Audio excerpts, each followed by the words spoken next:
Hello. Hey. Oh my God, is that the Kelpsey? But is that the EmoSaru? No, it's an EmoSaru. It's not okay, the EmoSaru. Right. I am but one of many.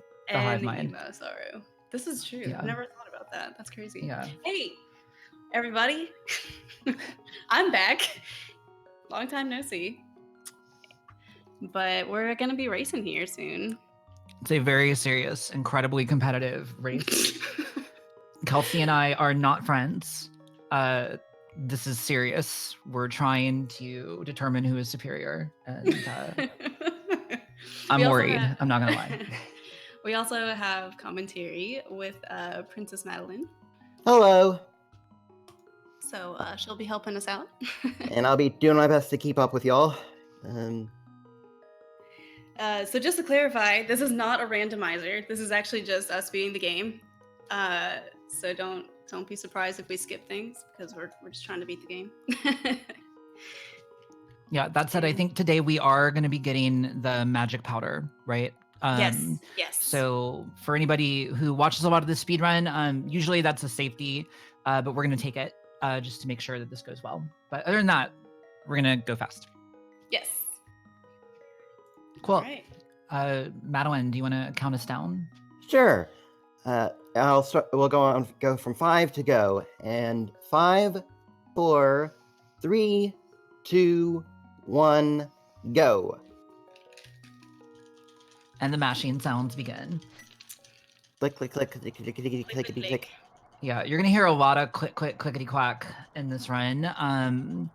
For anybody who does watch the randomizer, the best thing about the randomizer, no question, is that all the text was removed. However, all the required text, at least. Sure, but unfortunately, we have text, so prepare for clicking. So this first section of the game that we're in is called Escape. Basically, we have to go rescue Zelda. All of that anime that you read there was telling us that Zelda's in trouble, and our weird uncle, who sleeps, I guess, in the same bed as us, was going to help her out. Unfortunately, as you can see, he got wrecked. Did not get far. No, so it's up to us now. So here we go. We're gonna go save Zelda. There's lots of these green guys. They suck. But keep in mind, they were able to stop your uncle somehow. Well, I mean, I feel like our uncle probably didn't get much sleep, and it's not really his fault. He's just tired. Yeah. So this split, we don't really have much equipment.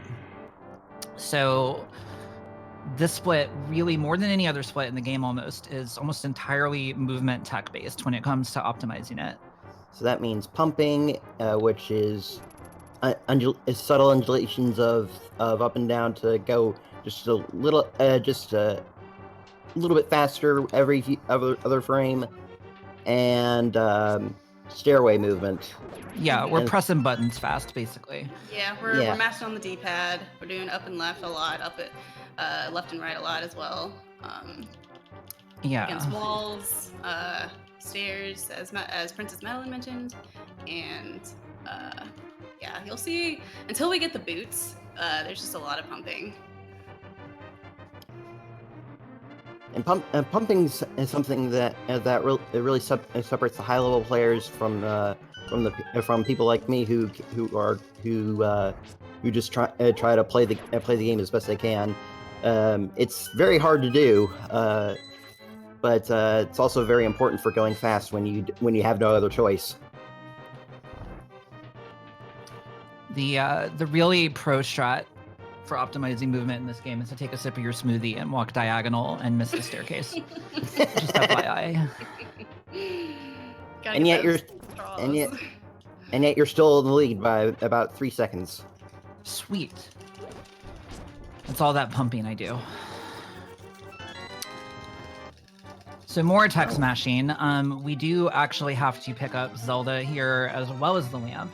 Fun fact, if you do not have either one of them, then the thing we're going to push open momentarily will not actually move. And if you're me, then you do that in a race, and all of your friends laugh at you in voice.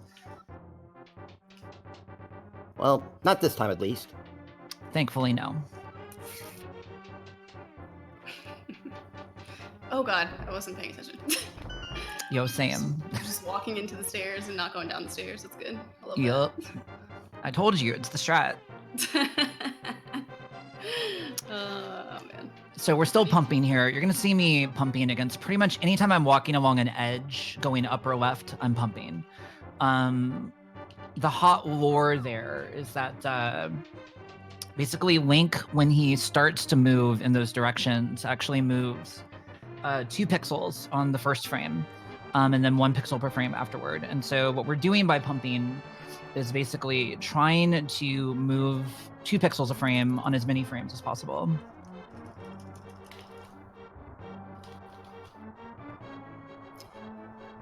And one little bit that a bit of tech that I hadn't seen before that I thought was pretty cool on Kelpsey's side was using the boomerang to get the big key quickly. I mean, I know that was a few minutes ago, but I just noticed that and I wanted to comment on that because that was a pretty slick bit of tech.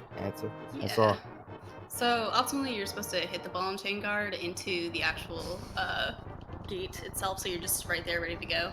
Yeah, but that's a lie. Yeah, it's difficult. It's kind of tricky to do, so I just opt for the corner and use the boomerang to my advantage. I mean, you're picking it up. You may as well get it. May as well use it. Oh yeah, you use it a lot in Escape. You definitely want to stun as much as you can with the boomerang because sword slashing is actually slower than using the boomerang if you're not too far, of course. And being able to walk through enemies instead of using your sword like twice to like actually kill something, it makes more sense. Yeah, I just realized I'm not running a timer, so I have no idea. Dude, come on. Where's We're my at phone? 5:22 right now. Cool.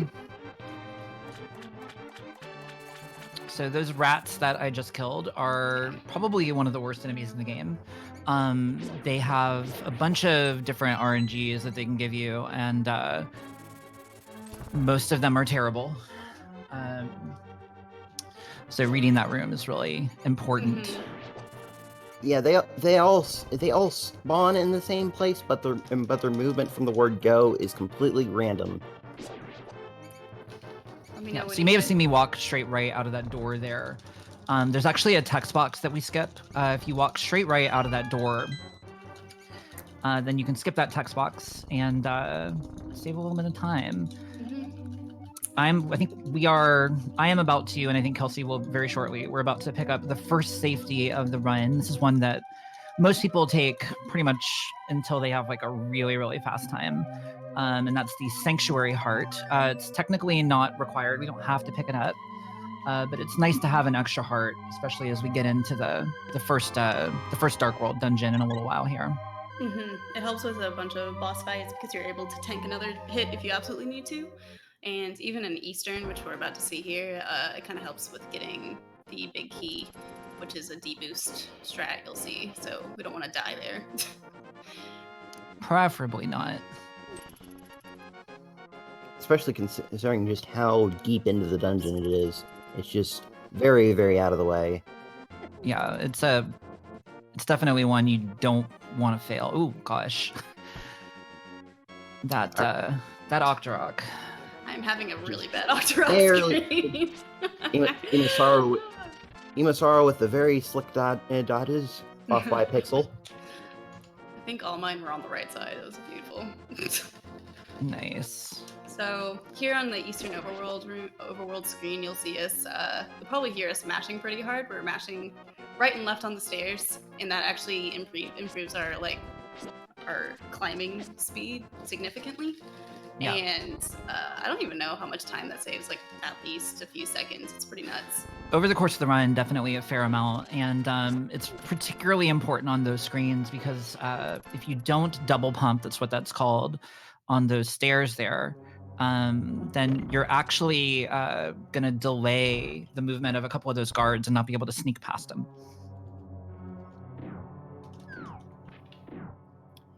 And so here we're at the first real dungeon of the game, Eastern Palace, and it's But as with escape, there's just going to be a lot of optimized movement and avoiding enemies that we don't have to deal with. Yeah, so you just saw me kill a couple enemies before they existed. We do a very particular movement route in that room to avoid hitting the triggers that actually cause the enemies to poof into existence. And so then we can just throw a couple pots and kill them before we have to deal with them. There's actually a third enemy at the bottom of that room that we avoid spawning entirely by doing that. Four, actually. Four, yeah, four. that's true. Yeah. You do that by when they're by having them overlap the top wall and the pot below you when they're overlap them so that they just don't have any place to spawn in, basically. Yeah. Even when you screw up that strat, usually only 3 spawn though. So I can't remember the last time I've seen the fourth enemy.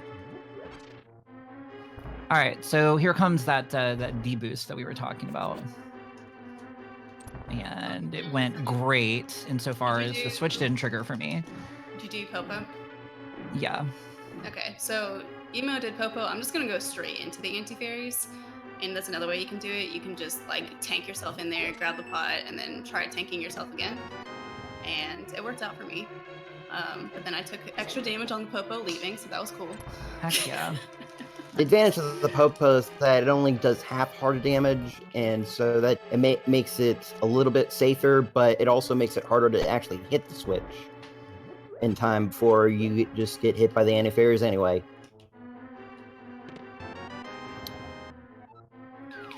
And so now we're heading to the boss. Just gotta go through a few dark rooms and shoot a few eyeballs. Yep. There's a lot of eyeballs in this game, attached to enemies, free-floating. In the walls. Yeah, all the eyes.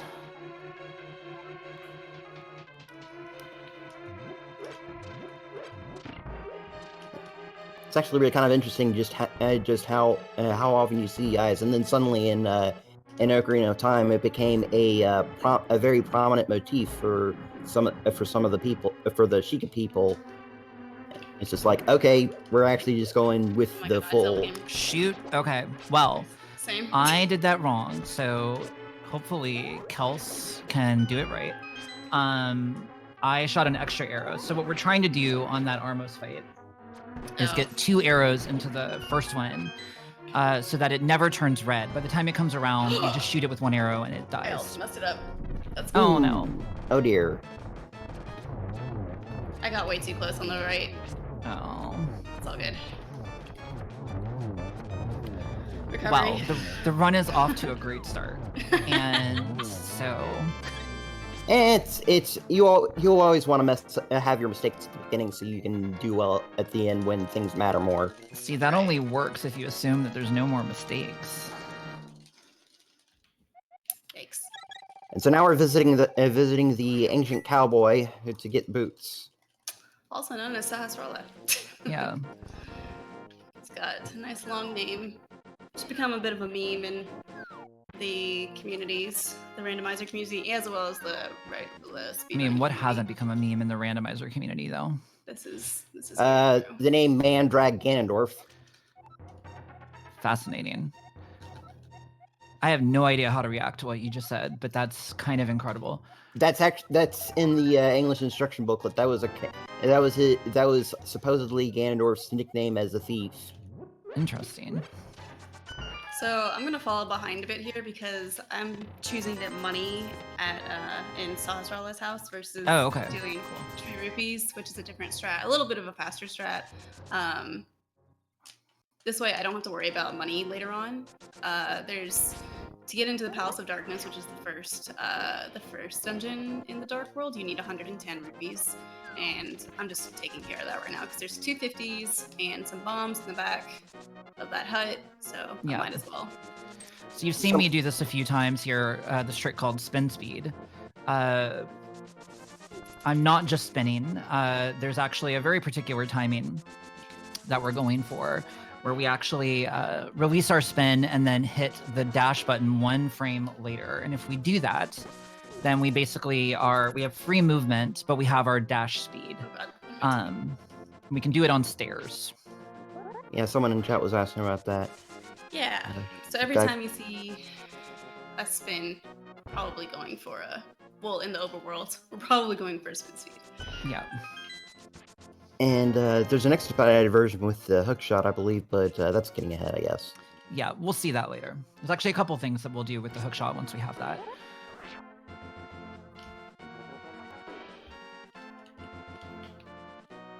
And next is the Desert Palace, which is lots of long corridors because you just got the boots and Nintendo wants you to enjoy having those boots.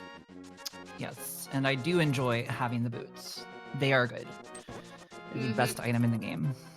There's Yeah. nothing that that really underlines that design principle than coming to this dungeon without the boots and a randomizer run.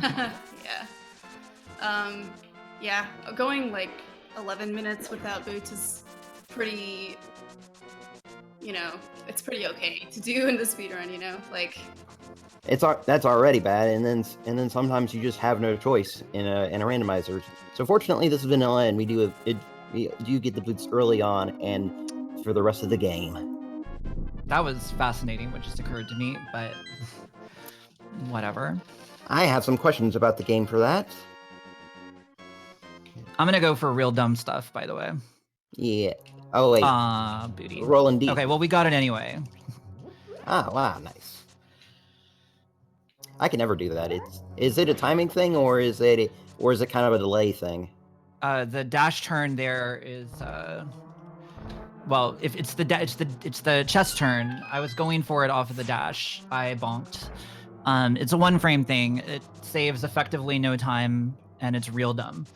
So I actually just lost a fair amount of time for going for it and bonking, but I feel like for the people, it's worth it.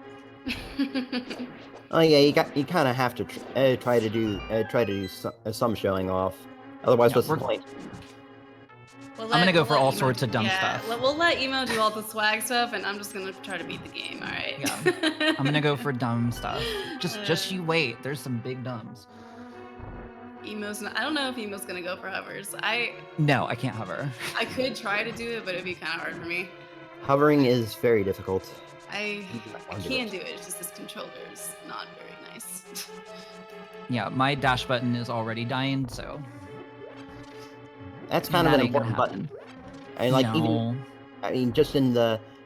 even in games that aren't only for the past, that's a pretty important button to have. Yeah, the A button, generally a good one to have functional. Out of my way. So we're trying to set up on as many of these doors as we can when we have strats for it, what's called a key dash. Basically, ordinarily, if we were to dash into one of those doors, we would bonk, like I did when I went for the chest turn. But in some cases, by aligning ourselves properly, we can actually just dash straight through, because the door will open the frame before we would, or like 4 frames before we would get there. Oh my god. Just getting 4 being a power of 2 happens a lot in a video game like this. And this is Landmalus, who is very RNG. But, that was an unfortunate arrow miss. That was actually a good fight until I missed that arrow shot. Grab extra arrows. The only consistent thing about Landmalus is where they first appear. Everything after that is absolute shots in the dark. Sometimes literally shots, as we saw with All right, so I'm gonna go for the slightly baby strat here because I haven't done the real strat in a while. I thought you were going for the dumb stuff. Where's the cactus ash? Well, I'm doing. That's real dumb. That's a frame perfect. That's too dumb even for me. Noted. Oh god. And a short hop. All right. I'm so sad. I'm a memer, not a tryhard. Fair enough. Fair enough.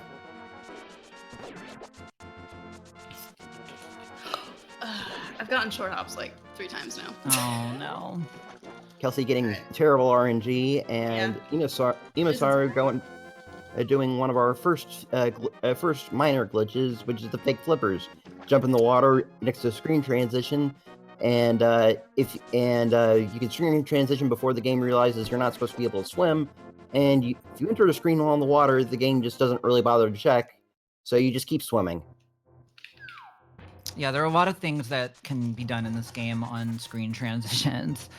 Fake Flipper is one of them.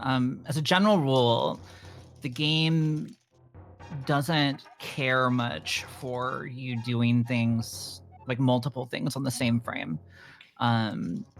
So most glitches in this game, and this is the no major glitches speedrun, so we won't be doing very many of them, but most glitches in this game involve doing two things at the same time. Like walking through doors and doing almost anything, for example. It's a very common oversight to make when you're programming a game. Which I can speak from experience. Are you in game development?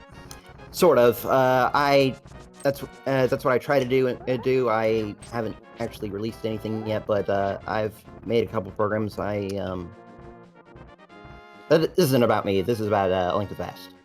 Well, I find it interesting, and I wish you well, because so as a 20-year veteran of the AAA gaming industry, we always need more cool ladies in the industry. So please keep with it. I'll do my best, miss. All right, so Tower of Hera is the third Light World dungeon, and it sucks real bad. It's not a very difficult dungeon, sort of in absolute terms, but when you're trying to go fast, it's incredibly obnoxious and has a fair amount of like really punishing RNG. That mini Moldorm there is in fact the first instance of really punishing RNG in this dungeon that I hate.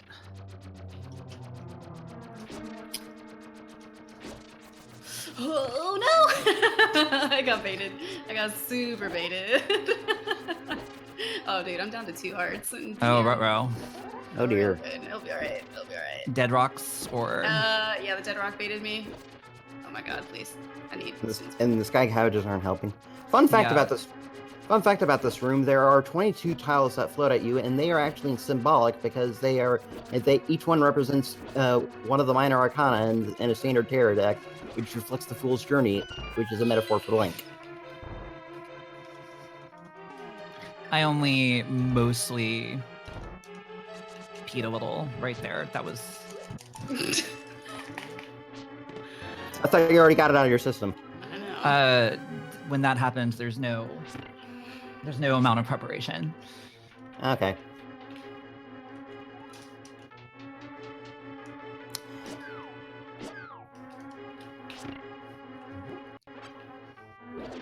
Guess while we have some quiet time, I'd like to remind everyone that GDQ hotfix is something that happens because subscribers help fund it. So if you have if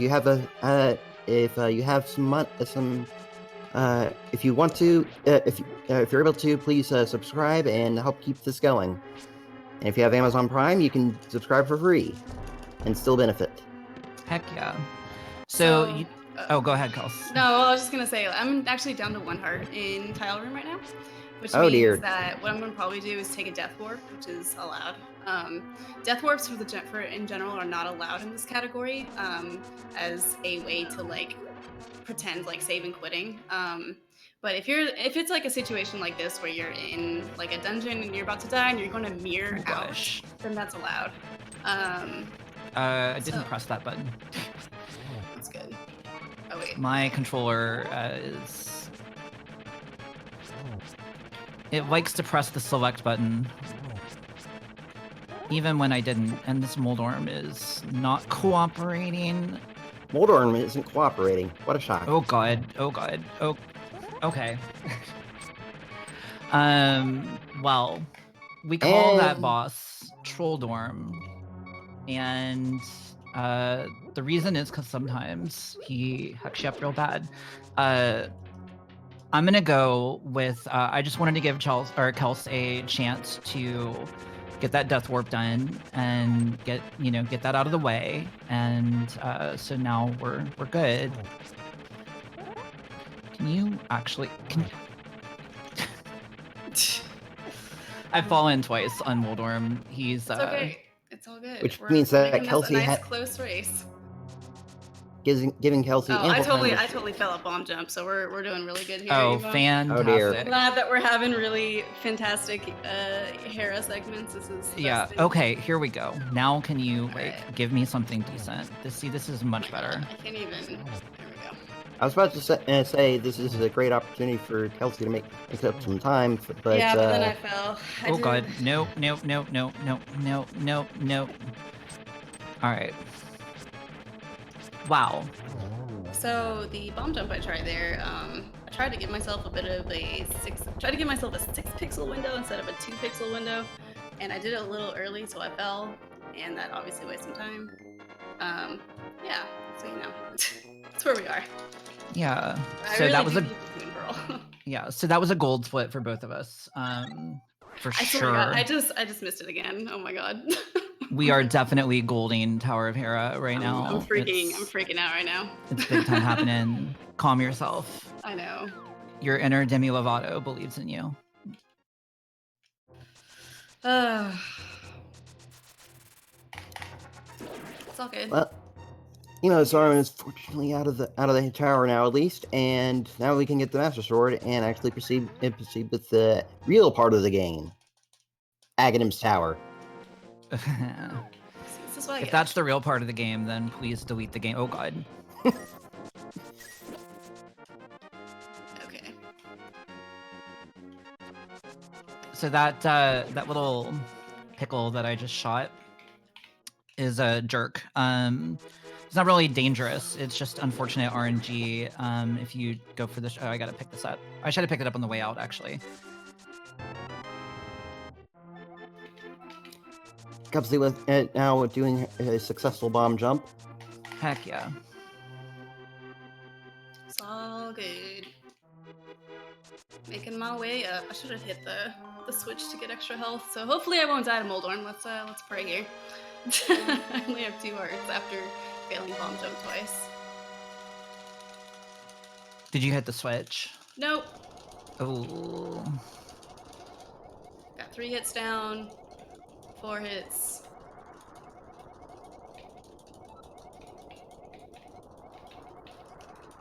Six hits. Done. Heck yeah. First try Moldorm from Kelpsey. Also, heck yeah, that bonk. It's a nice little time loss. It's good stuff. It's all good. I'm like 2 minutes behind you. It's fine. Yeah. So like Kelpsey said, again, I did not press the select button. I am doing tree rupees. So there's a by killing certain numbers of enemies and then without getting hit and pulling trees, we can get particular drops. And so I made sure to kill enough enemies without getting hit so that I could get 80 rupees there, which gives me now 112 rupees, which is 2 more than I need to open up the first Dark World dungeon. I mean, it makes sense. You find money in grass. Why not in trees, too? There's money everywhere. This game is basically like breaking and entering the game. We're just stealing everything from everybody. The Hylian people, they are suffering. How many arrows do I have? 12. Cool. So people saying that emo missed room, we actually grab it on the way out because it does respawn. Yeah. So you don't want to accidentally grab it twice. So. Yeah, I actually grabbed it the first time, which was a mistake. Yeah, I was gonna jerk. ask, but I figured, oh wait, it must respawn if you just haven't gotten the powder yet. So unfortunately, I messed that room up. So now we're doing this back up, and this guy's a jerk. So getting that heart there is pretty unfortunate because what you want to do here is actually manipulate what we call the prize packs, which are the drops that various groups of enemies provide. But because I wasn't able to do the strat I was intending to do, I got a heart drop, and the next drop in that prize pack is a fairy. I was hoping to get that fairy in the second to last dungeon in the game, Turtle Rock, but because I got that heart there, I'm probably going to get that fairy in Palace of Darkness, which is unfortunate. Honestly, it's okay since we're picking up powder. Yeah, it's not going to be huge. It's but really not going to be a big deal that we don't get the fairy in Turtle Rock. It just is a nice little thing. If you do happen to be pretty low on health before the chain jump room in Turtle Rock, because you want to have full health going in there because the RNG in that room in particular is just really bad. So it's just kind of a precaution of anything, if anything. So. And prize pack manipulation is another high level thing that you need Galaxy Brain to be competitive at, because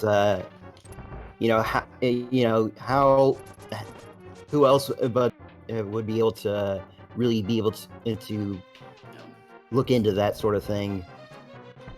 Yeah, so the good thing in this run is that there's really only one prize pack that we're concerned about. And there's actually relatively few enemies in the game that contribute to that prize pack in terms of this run in terms of what we encounter. The backup strat that I was trying to do there involved dashing through those enemies. One thing that not a lot of people necessarily realize, especially if they're only coming to it from the randomizer and they've never really thought about it, is that when you kill enemies by dashing, they're guaranteed not to drop anything. And now we're on Aghanim 1. The other biggest source of RNG. Yeah, so there's really no strategy here other than ideally we would like to hit him towards the middle of the room just to optimize the warps a little bit. But he has two attacks. One of these is this energy ball that I can hit back at him. That's what we want because it's the opportunity to do damage. The other one is the one he's done twice to me now, which are these blue orbs. And no. And those, unfortunately, I cannot reflect back at him. So we want as few blue orbs as possible. You're a memer and you reject the orbs. I do reject the orbs. Shame on you, madam. Nah.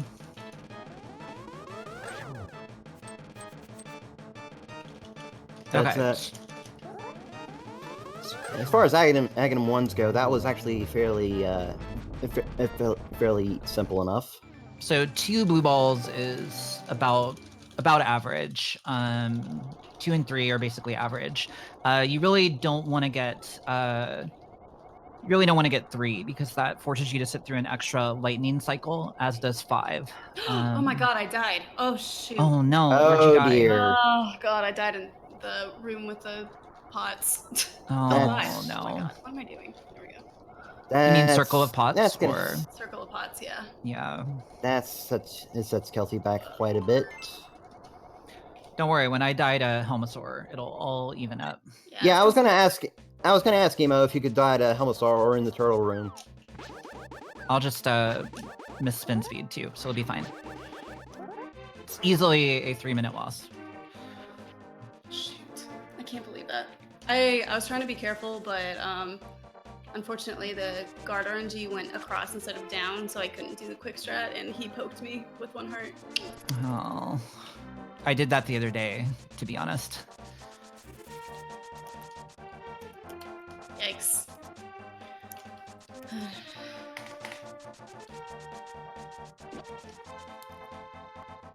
I need to not hit this guy. Okay. So this is Kiki, our monkey friend. Kiki just took 10 of my dollars to follow me over here, and then will now take 100 of my dollars to open the door. You would think that Link, with all of his agility and prowess, would be able to climb up there himself, but apparently he is not a climby boy, he is just a dashy boy, so we need Kiki the monkey. Kiki, a very EmoSaru, some might say. Is he emo, though? He looks pretty emo. He's purple. He went to Hot Topic. I forgot to... Hello. Okay. Might need the key. Okay. The second circle of pots went pretty well. Excellent. And there's the obligatory "This isn't Breath of the Wild" comment.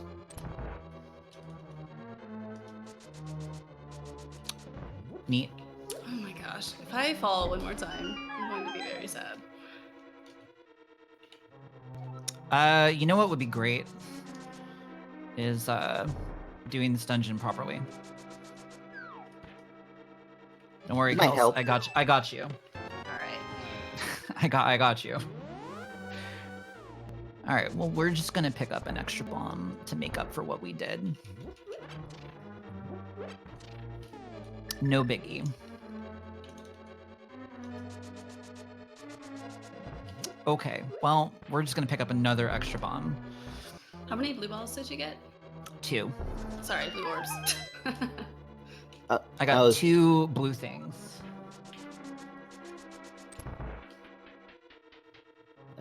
Let's get a perfect Aghanim.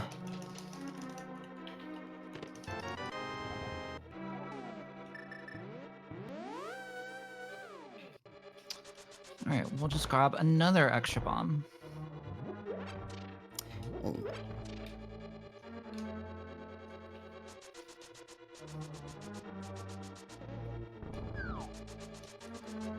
I didn't know that the proper terminology had been changed to blue orbs.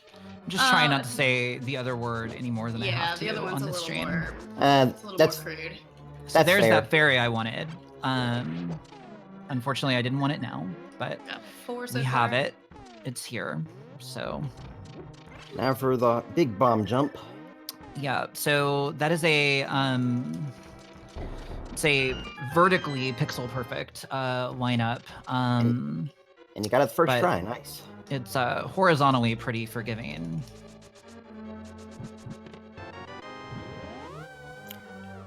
All right, because I am ahead and because I have been screwing up, we're gonna grab some extra bombs. Just gonna have all the bombs. Just don't forget to die in Turtle Room. Oh, I'm sure. Don't worry, my deaths are coming.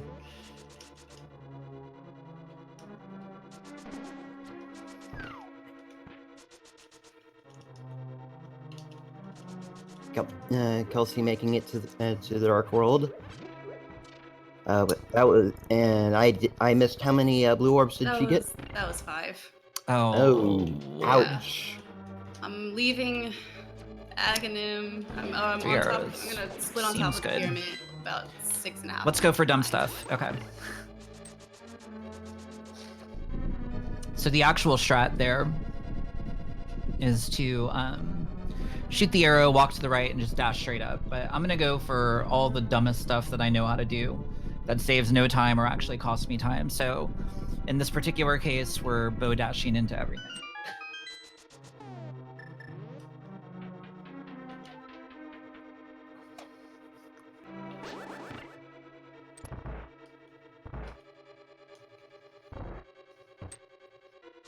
So these turtles are terrible. We got that one turtle down there going to the left and or the right, and he's a jerk, and I don't like him. And he only got hit once in there. Well, ideally I wouldn't have gotten hit at all, but okay. I will take only getting hit once as opposed to getting hit many times. So this is EmoSaru. He's terrible. We need to hit him 17 times with our hammer to knock off his mask here. And he's a big old jerk. Oh god. Okay. Because everything chaotic can happen. Nope. Yep. Okay. Like this. So, when you are fighting And- EmoSaru and you miss a hit on him, it has a tendency to go badly for you. But this is cool. We're just gonna we're gonna give Kels a minute here, and it'll be good. That's one death. I told you they were coming. Sorry, didn't lie. I'm trying to go as quickly as I can. And No, believe me, you're good. I died on Homa, so.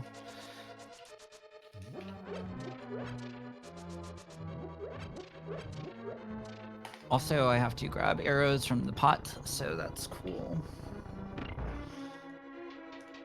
Let's shoot you. Oh god. Fun. Emo going into that room on arrows is really unfortunate. Nah, it's not shade. Emo is not throwing shade. She's being a bro right now. I'm doing my best. I'm working on it. So basically, I had a super bad Hera, a bad Aghanim, and then extra bad RNG, and so now I'm a little bit more behind than I want to be. It's okay, Kelsey. You're doing great. Thanks. I feel That guy great. do that again?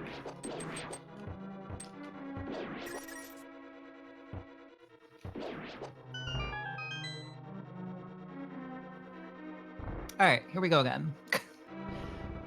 Actually, I am not going to do that. God. How did that not work? Oh All right, so this time we're going to just keep our sword out the whole time.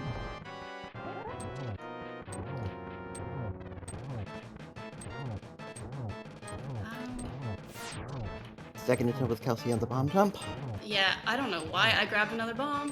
What am I doing? Dude, calm. I need to calm down. Okay, there we go.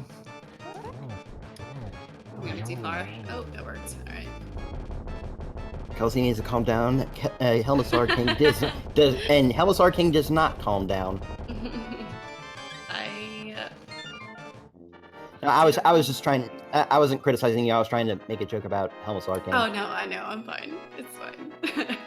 I did a run this morning too, and now I guess I'm all scrambled in my head. I hear you. Kelsey's a champion though.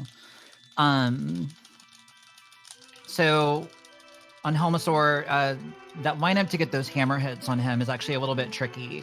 If I had been smart in my first attempt, I would have stopped going for them earlier than I did. But I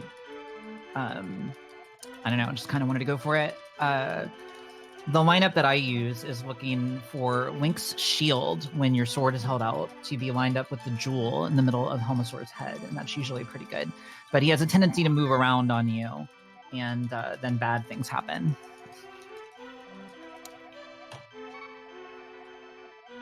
And there's our first maiden, who are the primary sources of exposition in this game, and you can't skip them.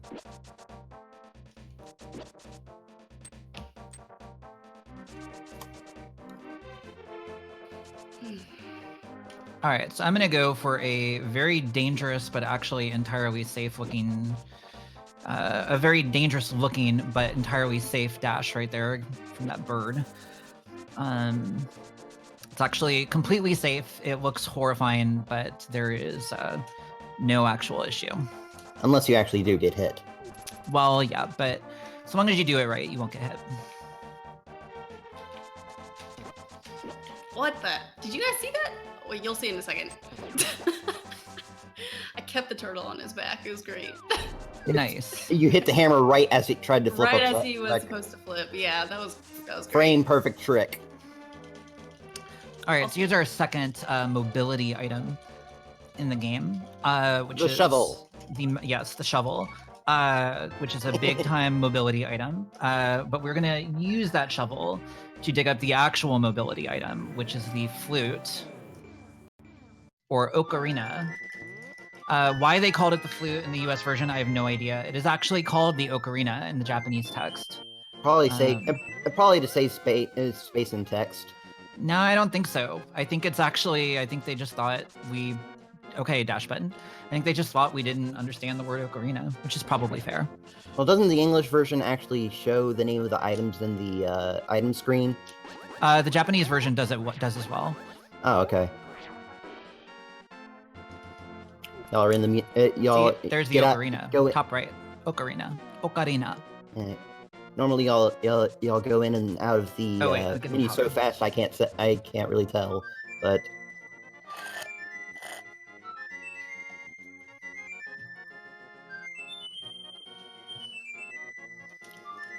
and here's everyone's favorite avian, the duck. All right, so I'm gonna go pick up the last major safety that we've decided to get here, which is the magic powder. So to get that, we are going to turn in this magic mushroom to the witch here. Do a screen transition. And go pick it up. One cute thing that they did in the Game Boy Advance port of this game is turned the shopkeeper into Maple from the Oracle games. That's really great. That's a really cute touch. Yeah, you know, the continuity. Gotta give the fans what they want. Yep. Also, witches. Witches are also what fans want. Yes. Okay, that guy, I screwed that screen up really badly, so we're just gonna go around the other side. Did you talk about Hammer Dash? I did not. We're about to do it though. Okay, I just did it myself. Oh, I did do one earlier, but yeah. So there's a Japanese 1.0 exclusive thing called item dashing, which I just did there. And it's literally exactly what it sounds like. You use an item on the same frame as you dash. And with mini items, you can actually kind of get a combined, like you can kind of get the item effect while dashing. And so it's especially useful with the hammer to get through pegs quickly without having to stop and wait for that animation. So welcome to Thieves Town. One of the worst dungeons to be in the game. Oh no, this dungeon's great. Well, it's pretty short, honestly. I mean, it's short. That is nice, but it's also very dangerous. It depends. You know, I mean, I would say that the most dangerous dungeons are much later in the game than this one, but the ones that hit harder. Yeah. There's one room in this dungeon that's kind of sketchy, which we're gonna come up on in a moment here, and I'll talk about it briefly. It's called the Hellway. It's a very imposing name, but it's really the worst part about, I would say, Thieves Town. Yeah, it's just very RNG heavy. There's an optimal strat that requires a pixel perfect dash that I didn't get. And then there's all sorts of RNG. So even if you get the dash, then you can get hecked up, and I got hecked up pretty bad. Half of it was my fault. But you made it through and you're alive. For now. Oh yeah, no, we're alive. It's so long as you're careful in there, even when things go pretty far sideways. Sorry, I just menued horribly and it was beautiful. Heck yeah. But yeah, go on, sorry. I'm gonna have all sorts of fun menus because I usually don't get powder, and so I have an extra item in my menu that's gonna be tons of fun. Someone in chat mentions shovel dashing, which is unfortunately not as entertaining as hammer dashing. Well, the problem with shovel dashing is that it would be very entertaining, but when you shovel dash, you don't actually dig up any items with the shovel. Exactly. Yeah. It has no function other than looking cool. It would be great. Would make Hundo a lot better. Absolutely. But alas. All right, so we are here. We're gonna go pick up this totally actual maiden here, who is in no way, shape, or form anything other than what she seems. And so that's gonna be cool. But the problem is that she doesn't want to go out through the exit of the dungeon. No, she really doesn't. She doesn't like the outside. She's a sheltered young lass. Of course she doesn't want to go outside. Scary out there. So we just picked up our second lift upgrade, which is the Titan's Mitts. There are two different colors of heavy things in this game, and we can now pick up the heavier of the two. And my dash button's sticking. First time I played this game, I thought that you couldn't pick that. The Titan's Mitt only let you pick up the large rocks, not just the dark green rocks. And that got very confusing for me for a while because the game has you. Oh wait, boss time. Okay, you're cool. Oh god, oh god. Oh, I did not press that button. Okay, all right. Well, sometimes your controller doesn't want you to beat the boss, and then you do anyway. But it's cool. So that fight that I just did blind is a scripted fight, which means that if I do it exactly correctly and the same, it will be the same every time. And the first 2 phases of it were, and then bad things happen. It gets But it's very cool. chaotic otherwise. Also, I think it's important that everybody in chat let Willard J. Bradley know that I don't approve of his shenanigans. I see what he's saying. I see what he's trying to do, and I don't approve. So please treat him appropriately, if you don't mind. Thank you. Chat. I'm gonna go ahead and powder a bit here. I took some extra damage in Hellway. Oh my gosh. Okay. Patrick Starr just pinballed me. That was beautiful. There we go. Thank you. I see chat. I see you, and I appreciate you. All right, so we are gonna pick up our little frog friend, just for Willard special, because I know how much he loves it. This is our little friend Jeremiah the Bullfrog. We're gonna take him on a little adventure here. We're gonna bring him over to the breadsmith, and we're gonna do some stuff. These are rando memes. I hate them personally, but they drive Willard up the wall, so this is what we're doing now.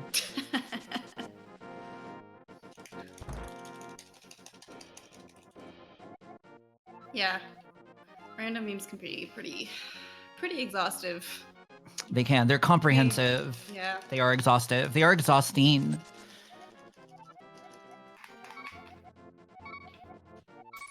And this is why we do Thieves Town so early. Because Tempered Sword speeds up things quite a bit. Yeah, well, yeah, and in Thieves Town doesn't make too much of a difference because blind takes the same amount of hits no matter what sword you use. That's true. Yeah, and most things you're probably going to hit the hammer with anyway. So it's not really much different if you... All right, Kels, where are you right now? She's on blind. Okay. All right. Almost well, I got it first try. I was gonna just force myself to get it no matter what. But what I just did is called Fence Dash. It's Nice. real dumb. It saves next to no time. But it's clearly the most important trick in the run. If you don't get it, you basically might as well reset.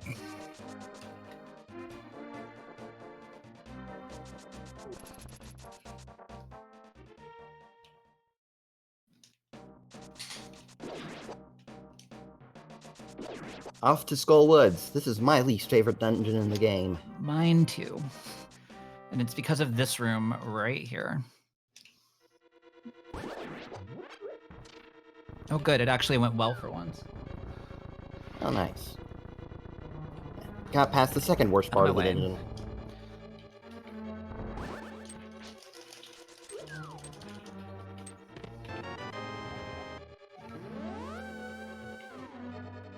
Oh god.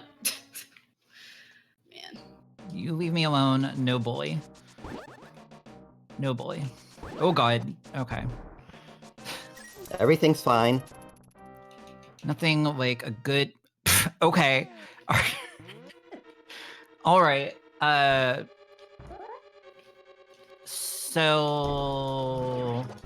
all right, so... What did you do, Emo? Oh my god.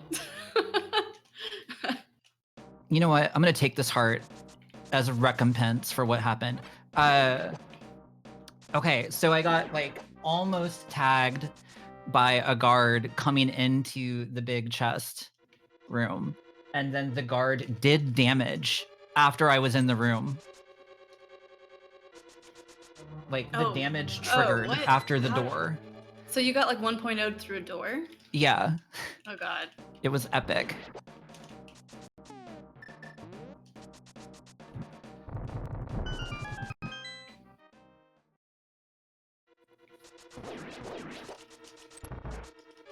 Onward into the Skull Woods, heading towards the boss, who is very awful, especially in this version.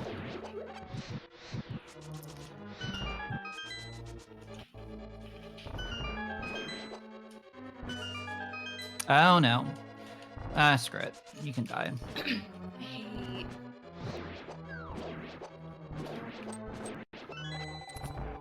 Oh, hey, you got a magic drop just before the boss. That's lucky you don't see very often. Unless I already that lost was my prize pack anyway, so it's kind of whatever. Yo, RNG. the price pack manipulation once you get that normally, or is that just a happy bonus? No, so those mini Helmosaurs, the little guy, they are part of that prize pack that drops the heart and then the fairy that we were trying to manipulate. So ordinarily, if our prize pack was intact, we would really not want to kill that guy because it would advance the prize pack when we don't want it to. However, since I already screwed that up, so I don't have my prize pack intact, it really doesn't matter if I kill them. Okay.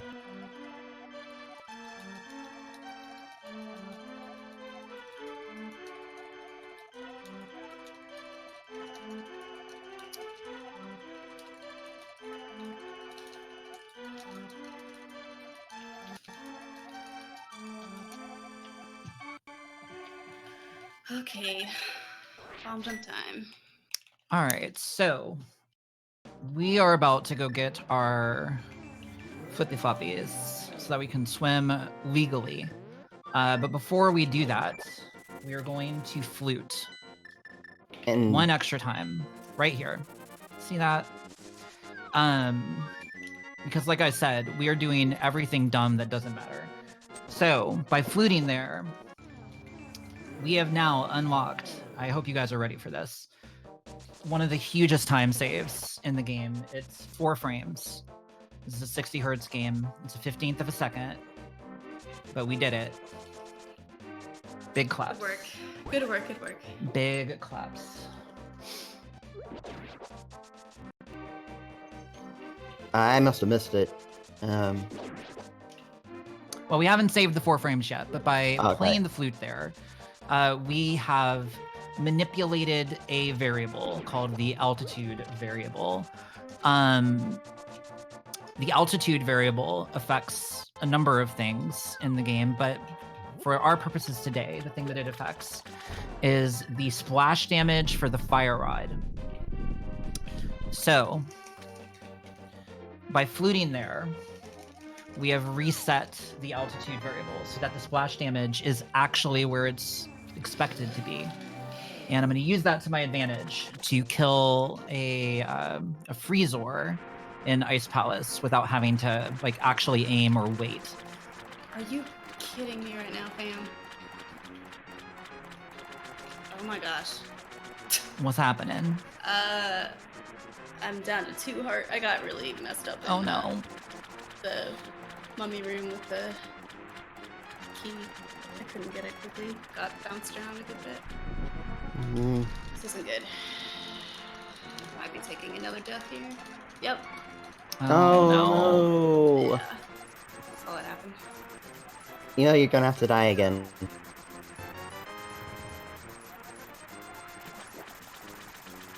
I should have. I tried to. I was going to powder early, but So just so you guys are all clear on this, if you've never played this game is not only actually pretty dang difficult to do fast, but it's also a how do I want to describe it? It is a hateful game that is tilty AF, as the kids say, I believe. And so you guys should all be very impressed with how Kelp is actually recovering from this stuff. yeah. So I would normally be very, very upset right now. we would have reset several times by now. So so this takes a lot of effort, and she's awesome. But yeah. Sorry. All right, second fight went a lot better. Heck yeah. What am I doing? Playing rando. It's fine. Don't worry about it. So, in that first room in Ice Palace, where I shot that fire rod shot north, and it just kind of melted that guy without me having to aim at him. That's what I had triggered by fluting that extra time.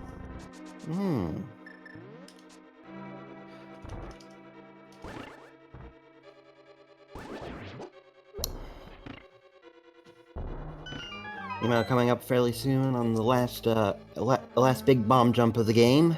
Yeah, so this is the most important one, the Ice Palace bomb jump.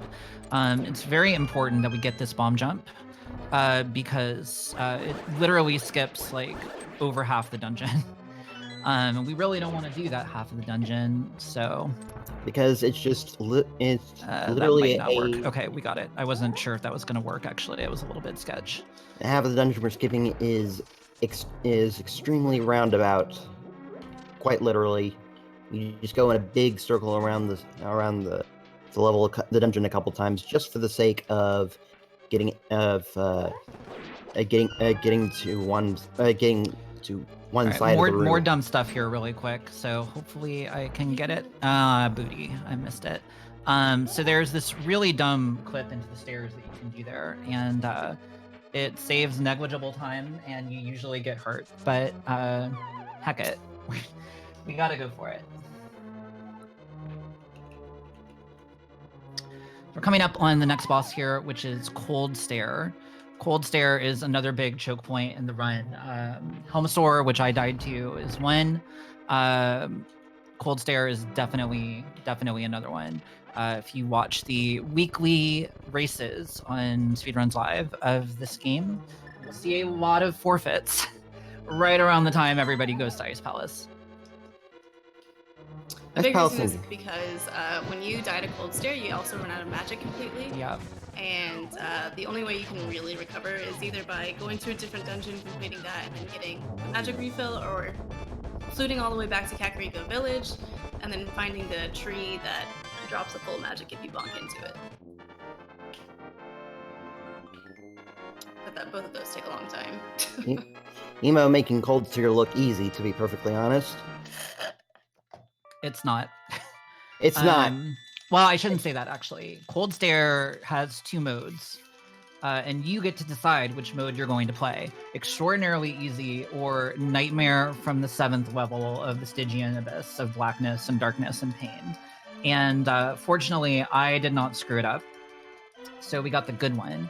But one minor timing slip up, and you are definitely you're on the pain train, for sure.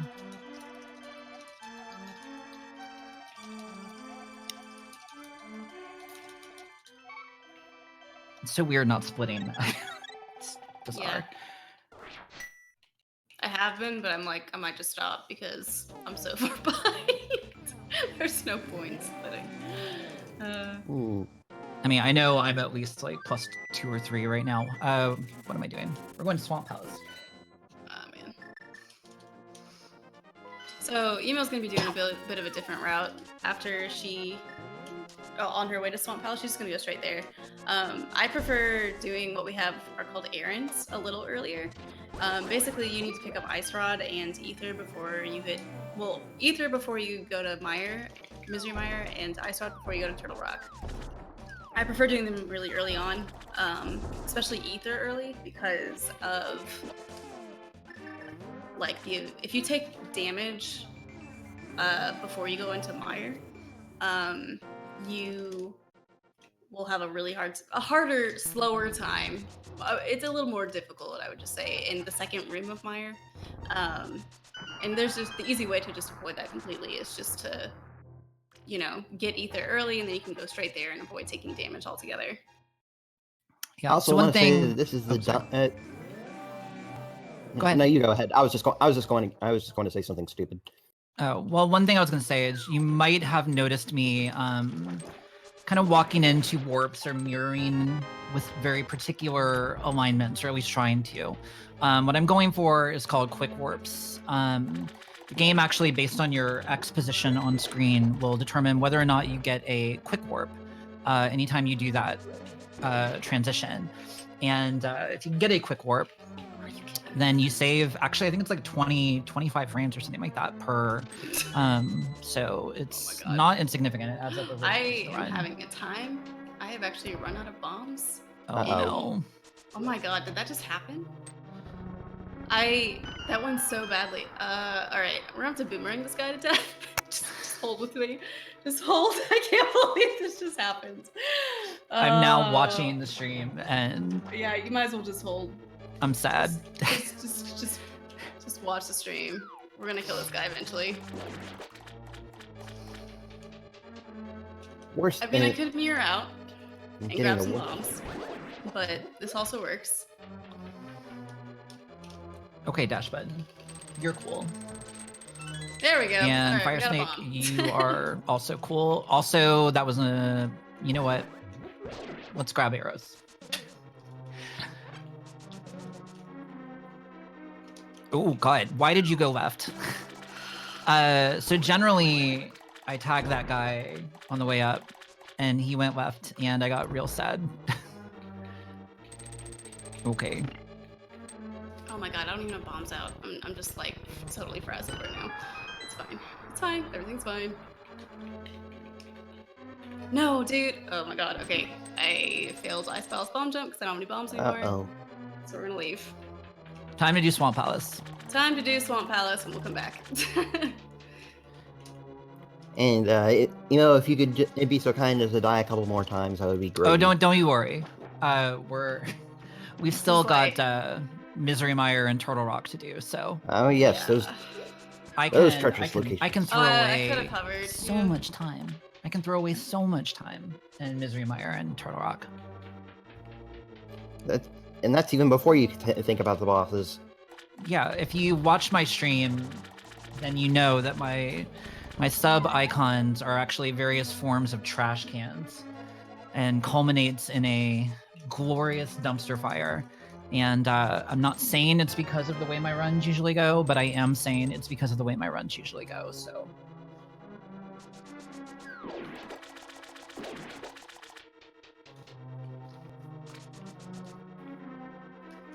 Sounds like a self-image problem to me. No, my self-image is great. It's just the runs. Okay.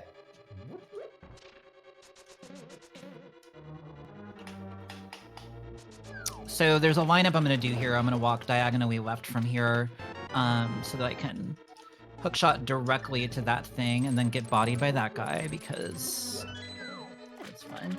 And Impressive. it's good stuff. So I just did a hook dash there when I grabbed onto screw you. When I grabbed onto that pot, which put me in that spin speed state. I did that so that I could pick up that pot that I was pushing that hid the switch that I was pushing that statue on without having to grab it twice. Oh, so that's how it is. It's a hookshot dash thing. I've been wondering how exactly you do that. Okay, dash button. So I'm just checking chat again. So chat, if you could please harass Willard a little bit more again, I would appreciate it. He deserves it. He knows what he did.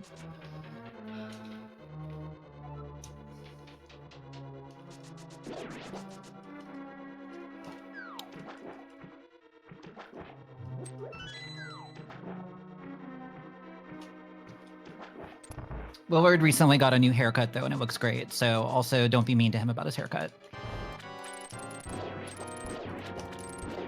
And here we have Argus, who is kind of a pushover. Except when apparently I'm just getting like weirdly bodied. So I'm gonna go for this fast second cycle here, or second phase, but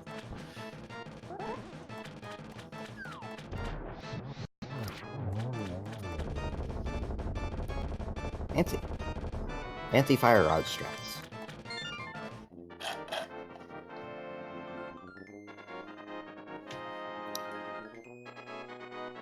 Another thing that you learn by playing randomizer a lot is the fighter sword cannot reach that switch from over that wall, that little wall, because the blade is just that much tinier. I didn't realize it was that small until I got in here with only the fighter sword, and yeah, I was very sad. The fire rod is definitely a small boy. It's does not. It's actually I actually prefer having the fighter sword on the blind fight, interestingly enough, but most other times, pretty much any other sword is what you're looking for.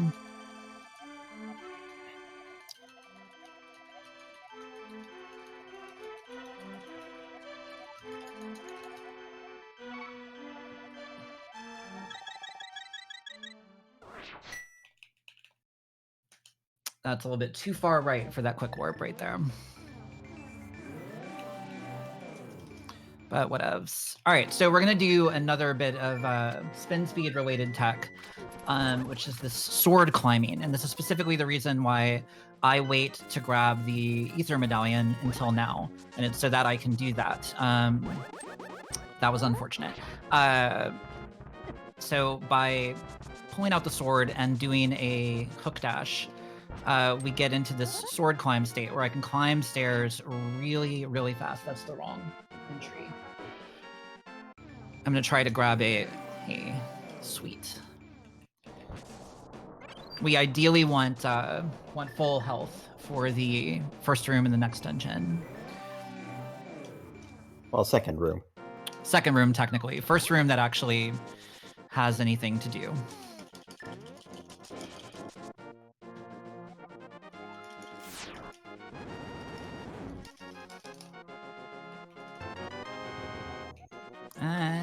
Stop.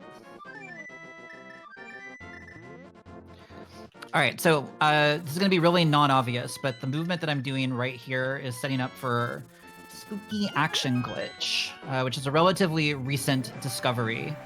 And what I was doing by moving down there was manipulating the height on the screen at which that bird left the screen. And so I have set, ideally, the that altitude variable that I was talking about earlier to a comparatively high value.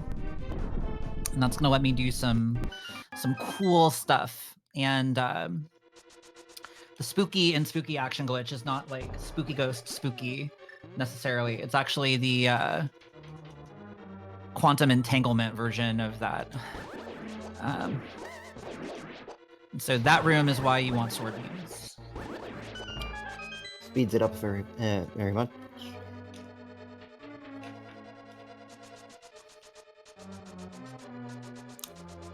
Misery Mire is actually not as miserable as the name implies, as long as you know where you're going. It's pretty miserable, though. I'm not gonna lie. It's not Skullwoods, at least. I think it's worse. Misery Mire is a hateful dungeon. Well, that's just because it's in a hateful game.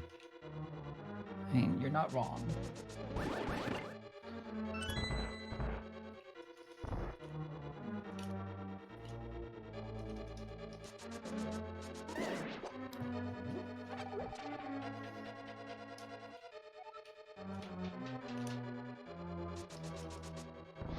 So we're doing a little thing here. When you start pushing those blocks, they go from being sort of world tiles to sprites. And when they are sprites and they're moving, we can actually shoot the fire rod right through them.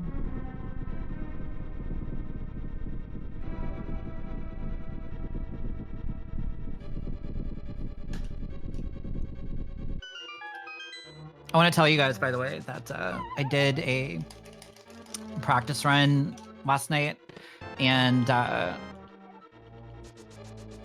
it was real bad. So this is a game that hacks up everybody. Runners much better than either Kelpsey or myself routinely lose runs to just like wacky stuff. Marathon runs of this game are always kind of interesting for that reason. So please recognize. Yeah, it looks like they're. It's easy to just sit back and criticize when you're not the one playing the game, but this was really hard, and both Kelpsey and Emo are doing great to keep it on going like this.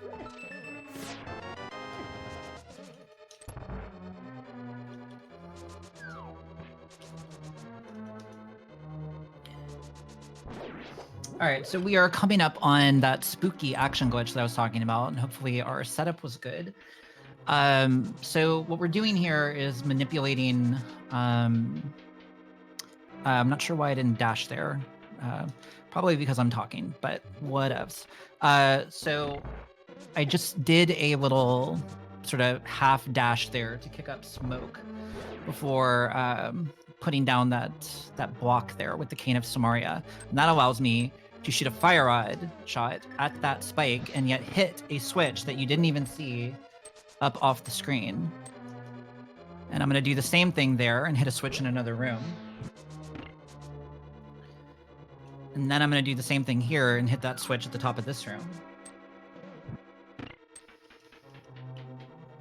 Wow. Yeah, and you know what? Let's actually use that powder that we got. Except I'm out of magic, so okay. That was a mistake. Anti-fairies drain magic. Imagine being out of magic. All right, so we're now in an interesting position where it should be fine. And it's as fine. long as victories collect and cooperate. Oh, yeah, that was a very smooth first phase.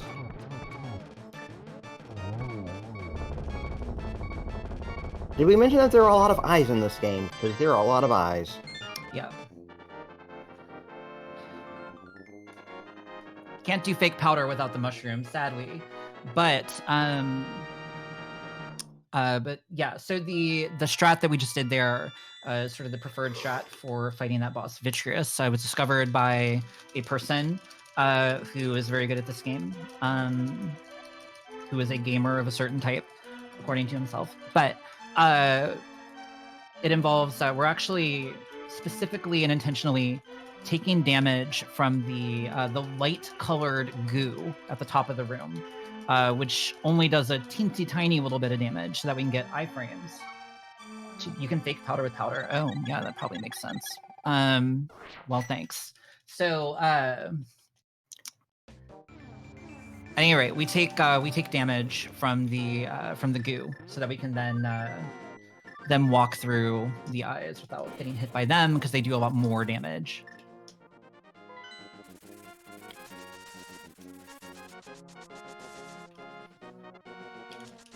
Kelpsey coming up on the bomb jump again. It's an unfortunate bomb throw. And she nails it. Heck yeah. That's what I'm talking about.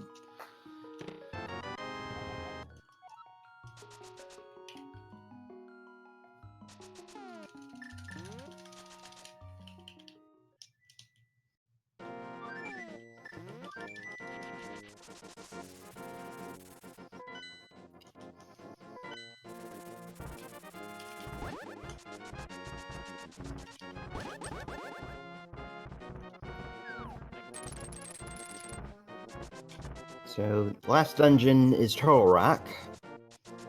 And it's just a marathon, really. It's Yeah, its this own little dungeon mini sucks. marathon. This dungeon sucks a lot.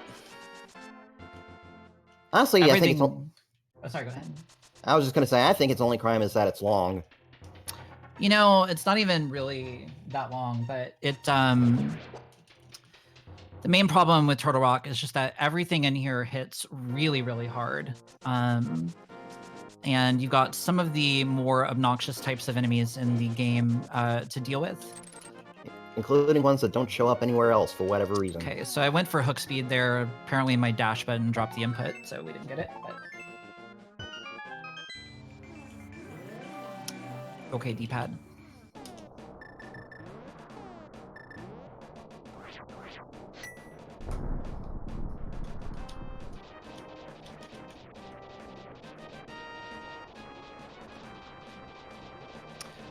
So you can't really see it, but by doing an item dash with the Quake medallion there, I was able to set up a state where I didn't actually have to press the dash button to quick hop off the bottom there like you usually would. You just kind of walk off. And so it doesn't really save any time substantially over just quick hopping down, but it's a nice freebie. It's just one less input you have to do.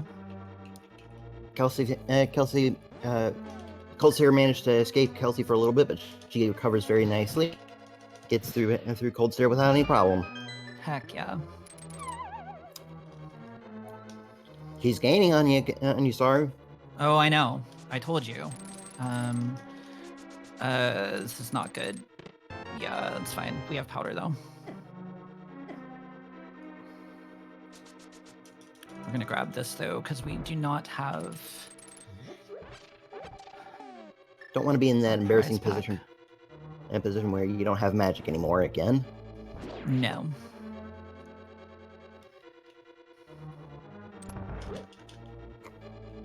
All right, this is one of the worst rooms in the game. It's Chain Chomp's room. What are Chain Chomps doing in Zelda? That's a great question. They're being terrible, is what they're doing. Oh god, nope. And they Yeah. hurt a lot. So, yeah. And down goes Emo. Like I told you, there's plenty of opportunities to die in this game yet. That room has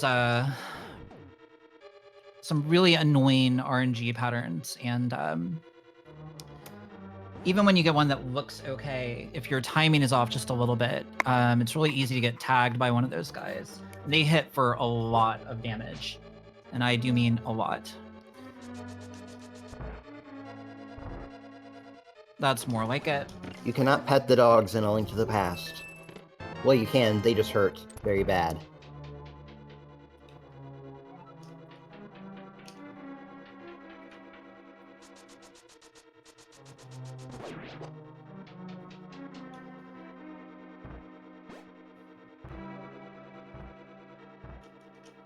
Inexplicable pipe mazes. These pipes are terrible. I hate them. Oh, that's another Mario reference, I guess. I never really thought about that one, but yeah, it probably is, actually. All right, so we got the, like, safe, easy RNG. It's also one of the slower ones there. Also in this dungeon, eyes that actually shoot you instead. Yep. I did actually pick up the big key last time. At least one person in the chat watched me do a run of this. I went full rando and tried to skip that chest, and bad things happened. No, though that's not really a chest you want to skip in rando anyway, just because if that's where the last key is, you really don't want to miss it. Oh, I mean, it's the chest you want to skip in rando if you can. That was if you can, but unfortunate. if you can, but you usually can't. There we go. That was a bummer. Let me through. Thank you.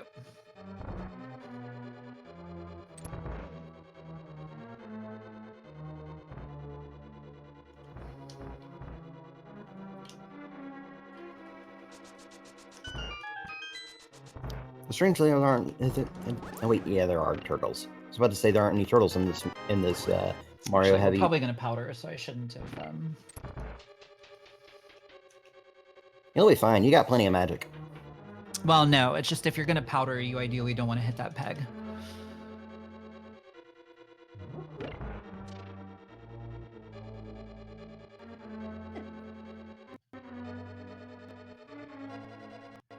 Since we are already behind and we are in the marathon, and I am one shot to these lasers, we're gonna go bomb this wall and take this door down here.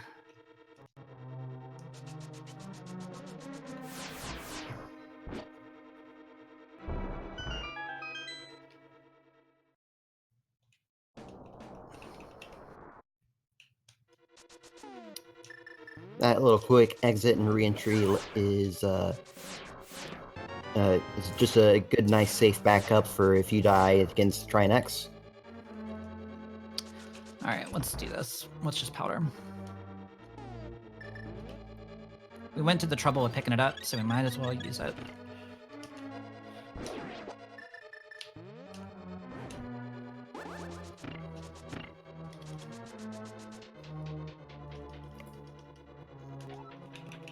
All right, so we are coming up on Trinex. Trinex is the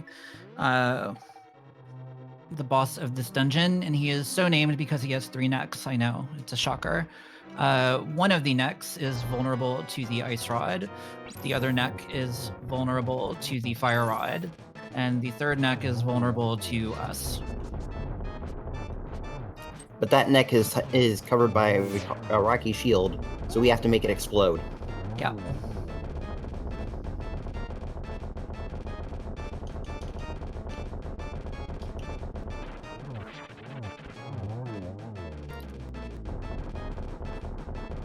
So that's the boss. We tend to go for that that strat from the back there. Not only because it's fast, but it's actually the safest. So if you once you get the movement down and you're confident going for it, it's actually by far and away the safest, most consistent way to do the fight, in my opinion.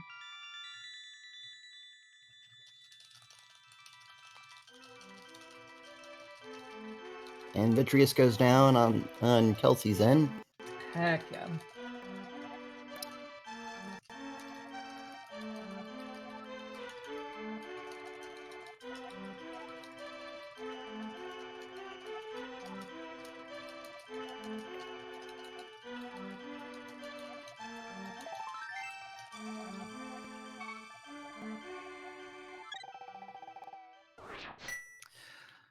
All right, so we are off to Ganon's tower. Which is conveniently right over here. Yeah, right over here to the left. These guys are terrible, but fortunately we have the Tempered Sword, so we can just poke our way through them. It's no big deal.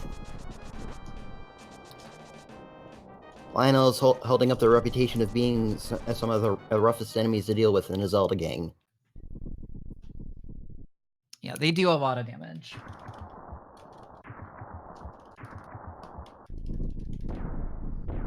All right, so last sword climb of the game to get up this staircase.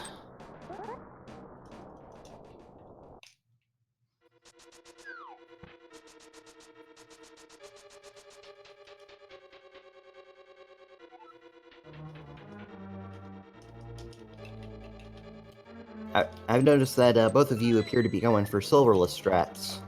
Yes, so while you can get the gold sword and the silver arrows in this run, if you want to, if you are capable of getting the what we call the 1-in-1 in the first two phases of the Ganon fight and doing it silverless, then that is absolutely faster with the Tempered Sword. It is absolutely faster, but it's also much more difficult to get right. Yeah, it's definitely one of the kind of sort of fundamental skills, I think, of progressing up the ladder on this run. So it's something people tend to learn pretty early, but yeah, there's a lot of RNGs that you potentially need to deal with. So it can feel like a struggle at first, for sure. Kelpsey got the hook shot dash on the top of turtle opening the Turtle Rock portal. Awesome. I'm glad one of us got it.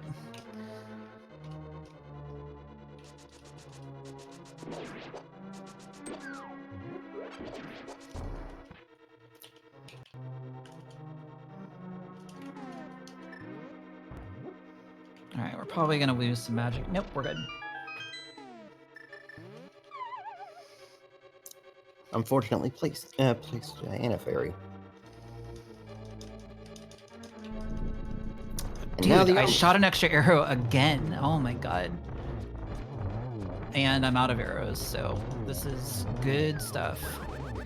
So that's especially unfortunate because that Ice Armos fight, because the enemies are spinning, the game has one variable that it uses to track spinning things. It's called the arc variable.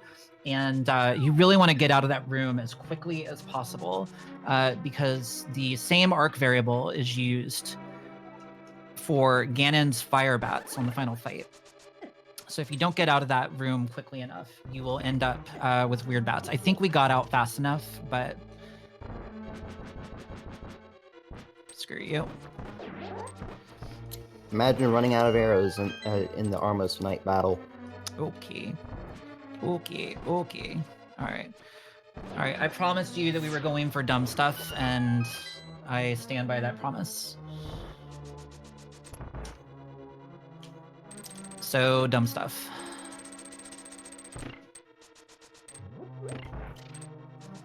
Kelpsey making it through the chain jumps very easily.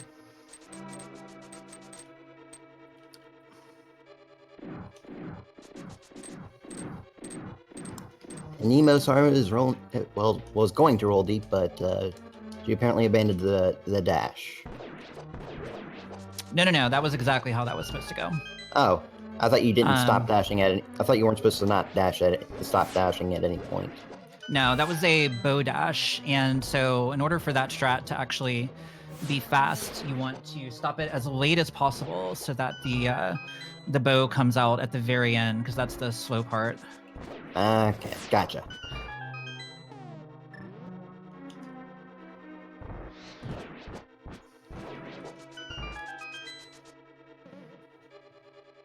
All right, so here's the second of our refights here.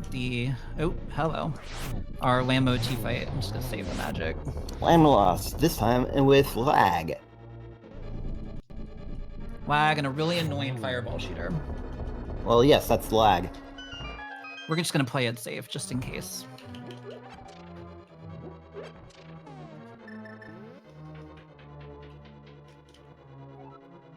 So these two rooms, these two wizard rooms, are a lot of people's favorite rooms in GT. Not so much because they're particularly interesting. They just, I don't know, they feel really good when you get the strat. Okay. It's true. It's one of the few strats I'm able to do, and it's just you feel so awesome when you get it. Yeah. So I dropped that block in the second room a little bit late, and to pass the guy up.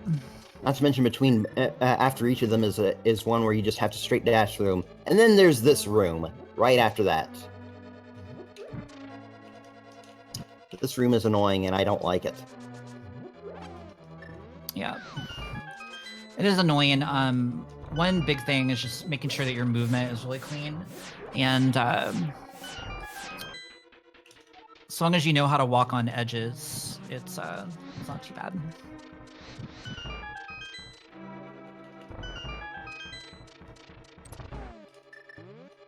Kelpsey with the laser skip.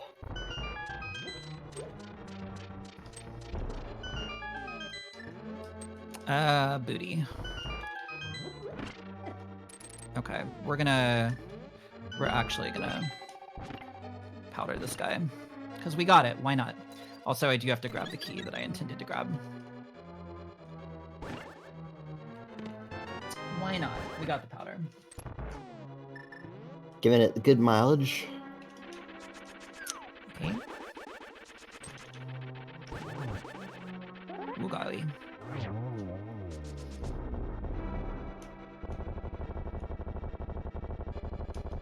So just like we can shoot fire rods through moving blocks, we can also hookshot through moving blocks. Also a very handy trick to have. Yeah, my dash button is definitely dying. It's sad. Press F over Emo's dash button. Booty.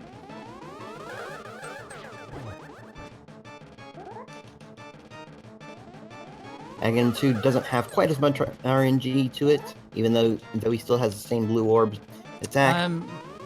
Yeah, it's actually the exact same RNG, except without the lightning bolts cycles to have to deal with. And even if he does throw blue orbs, you still have his doppelgangers, which you can use to hit him. And in a stunning twist, it turns out that Aghanim was Ganon all along. Well, no, I mean, only kind of. He was possessed Kind of. by Ganon. Kind of, yeah.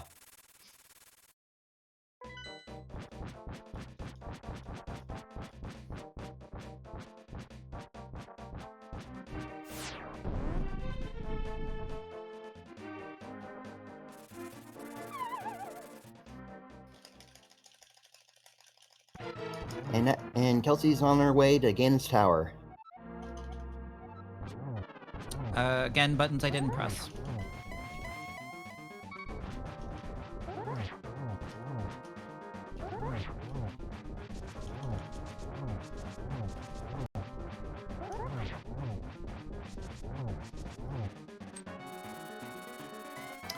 All right, so we got the one-on-one. Basically, there's really no magic to it. It's just a matter of knowing the RNG, knowing where to be to hit him, and once you get that, the fight is pretty safe.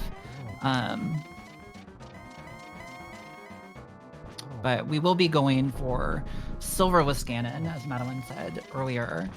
So in order to do that effectively, we're going to want to get what's called Torch Glitch.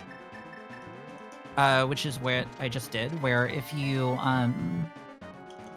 light the left torch before the right torch goes out, then you will never have the right torch go out. And now we are doing Silverless Ganon, which involves hitting him with sword spins. You can actually do it without doing sword spins, but it's hard. Oh shoot, I wasn't paying attention. But it's much harder.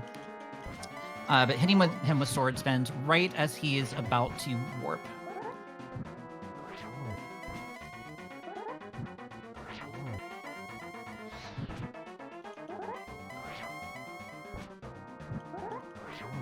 And that's a dead pig. Who's up for some bacon?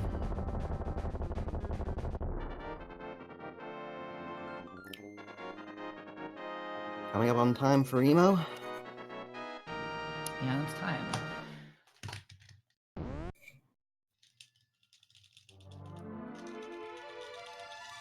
So 1:34:17 was your time. yeah, it's only plus 6 minutes on my PB, but you know, like I said earlier, this is one of those runs that can go very, very sideways for anybody at a moment's notice. Both Kels and I had a few pretty run-ending things occur. And obviously we keep it going because it's a marathon, but it can happen to anybody, and just happened to happen today. Let's just some hype for Kelpsey.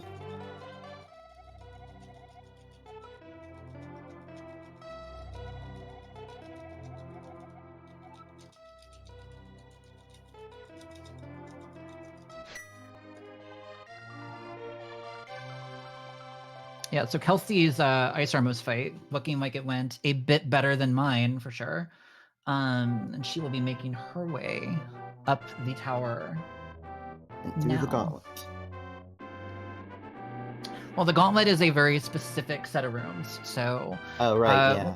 When we start going up the tower, we come through this spike room here. You can see Kels, I did this as well, dashing across the spikes there. It's pretty particular timing actually to do that. You really have to time your dash to occur immediately after taking damage from the spikes. So that maximizes the amount of time you can get dashing before the spike damage would stop your dash again. The two rooms that she is doing, she's on the second of the two right now. These are the Mimics rooms. They are deceptively difficult.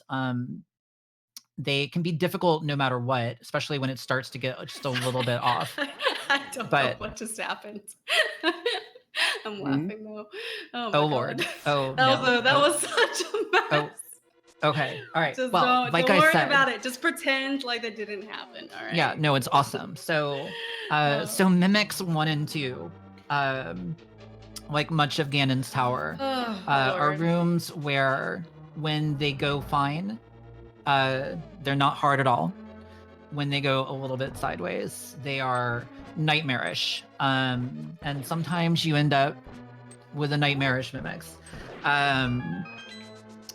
But Kelsey's gonna recover right now. It's gonna be awesome. That was ridiculous, and I'm sorry. Yeah. So Mimics 1 already looking much better. It's great. And I'm a little bit behind here, by the way, because I'm not on the commentary thing.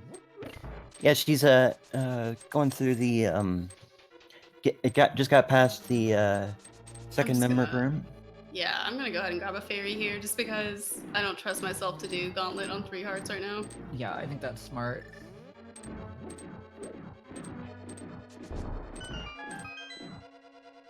So yeah, not everybody knows about this room because getting over there actually requires using a feature of the boots that was not necessarily advertised by the developers, which is that if you bonk intentionally against the surface, you will actually get bounced back, and you can use that to get over gaps. She could have actually bomb jumped that, but that would have required taking damage, which is kind of contrary to her goal of getting more health. So the bonk is a better strategy and faster to boot. Should have got those arrows. That's okay.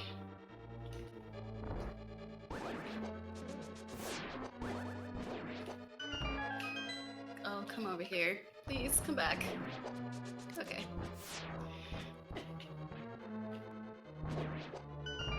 So I know I'm behind, but Kels with a nice dash across the room and Gauntlet too. That was pretty great. These rooms that we do where they kind of just go down right before Lambo 2, that's what we call the Gauntlet. And speaking of Lambo 2, here we are at Lambo 2. I missed. Probably gonna be a 2-3 cycle here.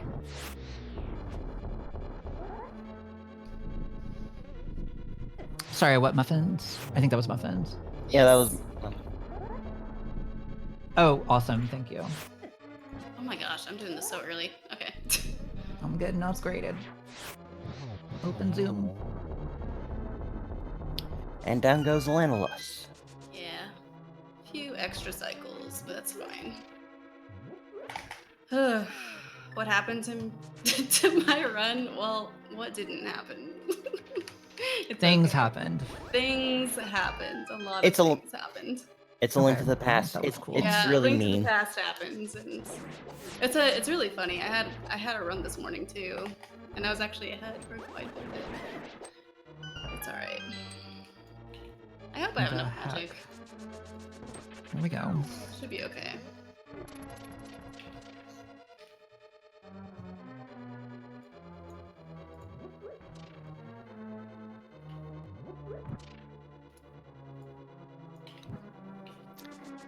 Want to reiterate that this room is awful.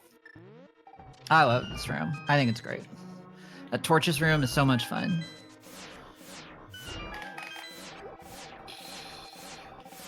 You have to be careful there too, because you don't want to despawn GT. Yeah. Yeah, that would... Yeah, so the despawn that Kels is talking about, if you walk up that staircase on the same frame as the door relocks itself, then you will actually despawn all the sprites in GT, causing you to have to mirror out and do the dungeon again, because unfortunately we kind of need to kill some sprites in order to proceed with the game. So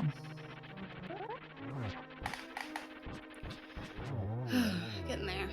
nice Moldorm 2 though. Very clean, very smooth.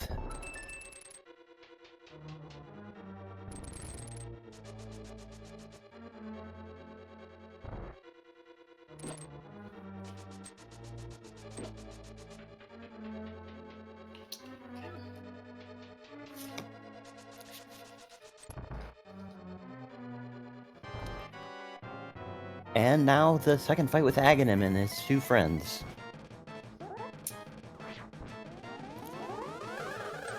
Who are totally real.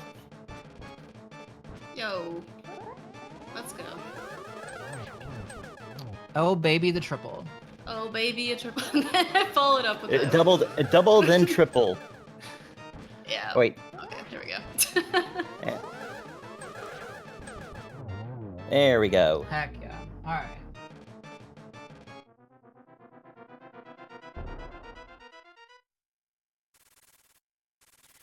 Whew. All right. Let's finish this off.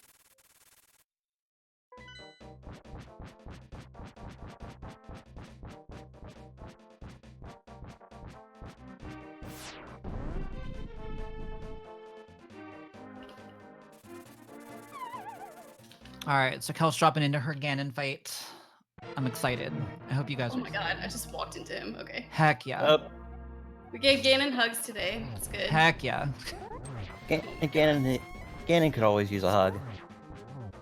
He's a lonely boy.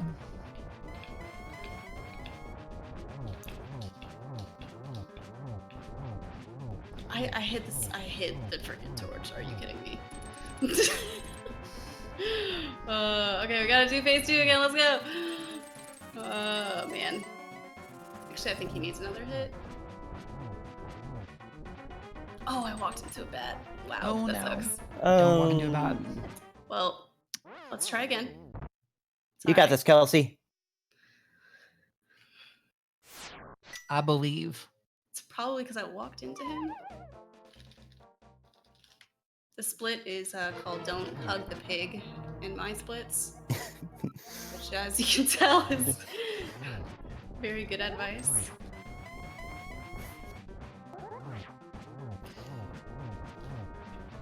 Oh man, I'm gonna get out of the way.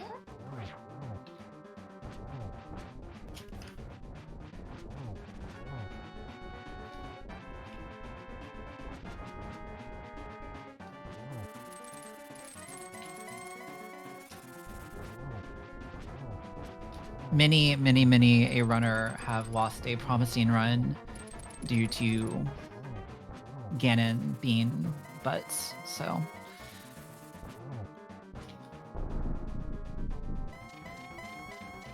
really, this is just par for the course, and Kelsey's still doing great.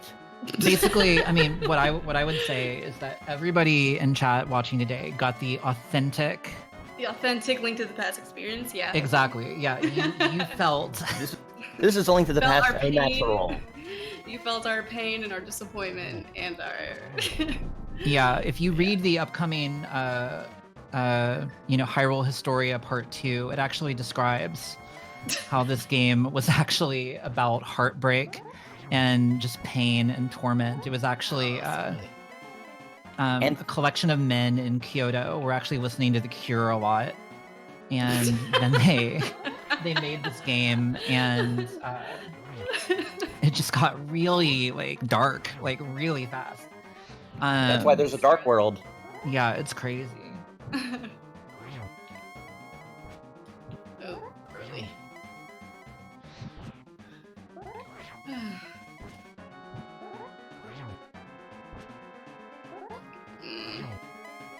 Yeah, I mean, if you are a young and you don't know The Cure, first of all, listen to The Cure. Second of all, I don't know, what's the young people version of The Cure now? Do they even have a young people version of The Cure? It's probably I'm not young and I still haven't listened to The Cure. I mean, I don't know, maybe. I was playing super cautiously just because I'm really tired of dying. Yeah. But we're good. We're good now. Yeah, the Ganon is dead. And time will be Let's rapidly count approaching. deaths, shall we? Actually, I don't even want to know. Yeah, Nickelback is not the young people equivalent of The Cure. Nice. I reject chat's statement. Nice. I 145. can't support And it, so. Time for Kelsey. All right, GG, Kels. Thanks for the GGs. Good job. A good job to both of our runners. Sorry for making you guys sit through that. I'm glad. Thank you so much, Emo, for carrying on the conversation and the stuff about the run, and also Princess Madeline for doing a great job with that. I just had to go a little bit quiet mode so I could get it all together. You know how it goes. You gotta it's recover fine. when you gotta recover. And despite everything, I think both of y'all did great, and we're very glad to see this race.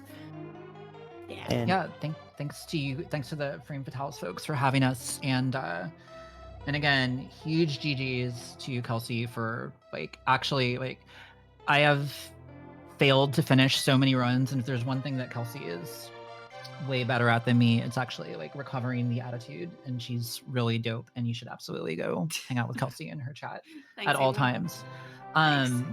But yeah, thanks everybody. Remember to hate on Willard for me after I get off voice. I appreciate y'all. stay tuned for Tomb Raider 1 by Bexy93.